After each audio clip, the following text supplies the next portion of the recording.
अब बताइए एक ही बानर गया पूरी लंका को जला दिया, और पूरे बानर जाएंगे तो रावण का पूरा सर्वनाश हो जाएगा। एक ही बानर ने पूरी लंका को जला दिया। महाराज जब लंका को जलाया, हनुमान जी महाराज ने समुद्र में आकर के अपनी पूंछ को बुझाया। अब फिर माता जानकी के पास में पहुंचे, और माता जानकी के पास में जाकर के कहा हाथ जोड़ के कि हे मां, मुझे कुछ ऐसा निशानी दे दो जिससे मैं प्रभु को जाकर के दिखा सकूं कि मैं मां का पता लगा के आया है।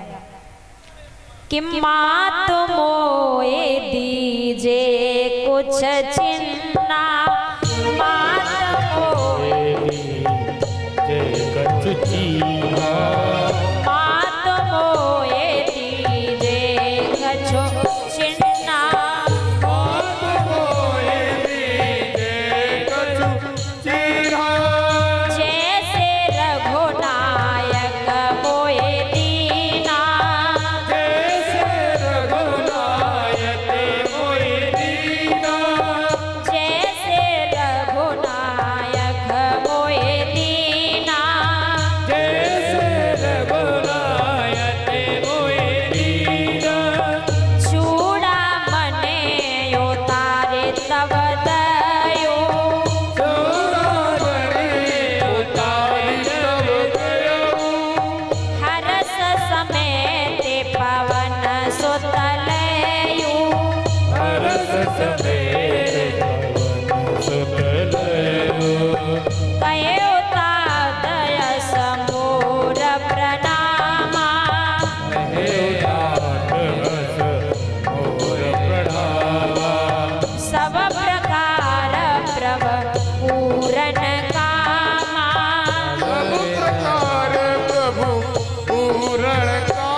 कुछ जीना, जिस प्रकार मुझे राम जी ने क्या दिया मुद्रिका, उसी प्रकार आप भी निशानी के रूप में कोई मुझे चिन्ह दीजिए जिससे मैं जाकर के बता सकूं प्रभु को कि मैं मां का पता लगा के आया।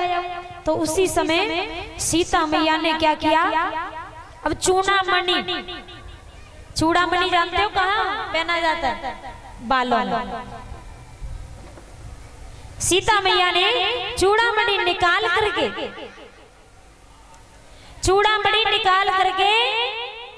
हनुमान जी महाराज को दी, और हनुमान जी उस चूड़ामणि को लेकर के राम जी के पास में आए। और जब राम जी के पास में आए तो राम जी को जब चूड़ामणि दिखाई है तो राम जी की आंखों से अश्रु बहने लगे।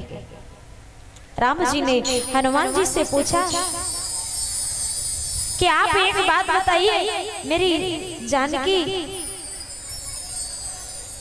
को ज्यादा कोई दुख तो नहीं है, तकलीफ तो नहीं है? हनुमान जी ने कहा प्रभु, जब शरीर से आत्मा दूर हो जाए, शरीर से आत्मा दूर हो जाती है तो क्या हो जाता है, मृत्यु हो जाती है। शरीर से आत्मा दूर होने पर, और वही हालत माता जानकी की है।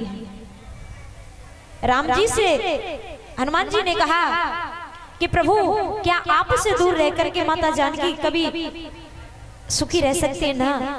माता बहुत दुखी हैं, आपको याद करती हैं, और मैं उन्हें दिलासा दे करके आया हूँ कि राम जी तुम्हें बहुत जल्दी लेने के लिए इस लंका में आएंगे, लंका में प्रवेश करेंगे। अब राम जी को सब वानर सेना ने, जाबवंत ने समझाया।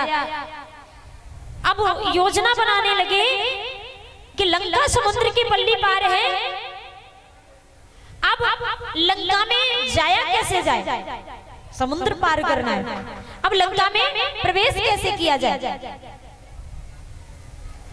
तो महाराज जाबवंत ने नल नील को बुलाया, एक बात बताएं, ये नल नील जो थे पिपलायन नाम के एक ऋषि थे और पिपलायन नाम के ऋषि सालग्राम जी की पूजा किया करते थे। सालग्राम जी जानते हो, पत्थर के भगवान जी।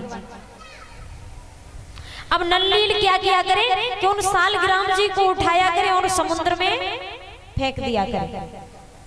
यही प्रक्रिया चलती रही काफी दिनों तक। सालग्राम जी को उठाया करे और समुद्र में फेंक दिया करे। तो महाराज पिपलायन ऋषि ने श्राप दिया था नल नील को कि आज के बाद तुम कोई भी पत्थर पानी में फेंकोगे तो वो डूबेगा नहीं, डूबेगा नहीं, तैरता रहेगा। अब नल नील के द्वारा समुद्र का पुल बनाने लगे, वानर सेना समुद्र का पुल बनाने लगी। और जब समुद्र का पुल बन गया, सारी सेना समुद्र के पल्ली पार पहुंची। इधर रानी मंदोदरी ने रावण से कहा कि महाराज अभी भी समय है, जानकी को वापस कर दो, राम जी की सीता को वापस कर दो। एक वानर आया, पूरी लंका को जला करके चला गया, मेरे बेटा अक्षय को मार दिया। और जब सारी सेना, मैंने सुना है कि समुद्र के पुल्ली पार आ चुकी है, अगर ऐसा हुआ तो सारे परिवार का विनाश हो जाएगा।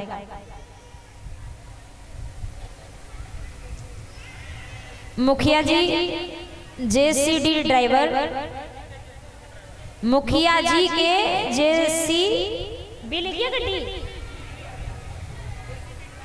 जेसीबी ड्राइवर टमटम 550 रुपए ठाकुर जी के चरणों में अर्पण करते हैं।